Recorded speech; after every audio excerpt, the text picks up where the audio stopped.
Muriam Vezo Mai. Hapa ndio home. Karibu kijana yangu. Sasa mzae. Karibu. Umekuwa ukiniambia ati ujoa, ujifanya nini? Sijui umekuwa nini?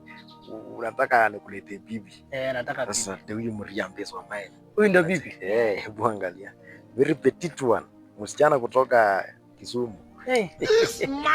Hapo na kijana yangu jafanya misuri lakini. Huyu ndio bibi. Habari mtoto? Kubali akuite mtoto. Sasa yao. Mzuri sana baba. Unaitwa nani? Naitwa Jane.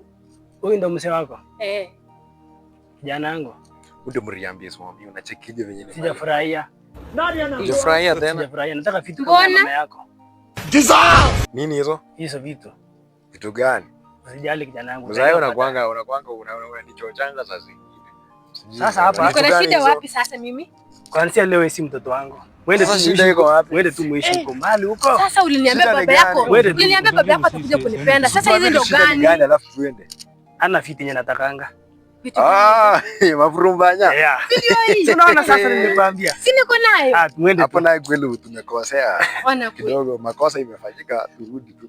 Makosa imefanyika lakini mwende. Sasa uliniambia baba yako atanipenda. Sasa hizi ndo gani? Yangu baadaye. Unataka mafurumbanya, makosa imefanyika. Nataka vitu kama mama yako, sawa? Twende tupande mafurumbanya. Sasa uliniambia baba yako atakuja kunipenda. Jamani. Makosa imefanyika. Mzaya anapendanga mafurumbanya. Bado unanipenda. Twende tupande mafurumbanya. Kwanza tutarudi. Lakini bado unanipenda.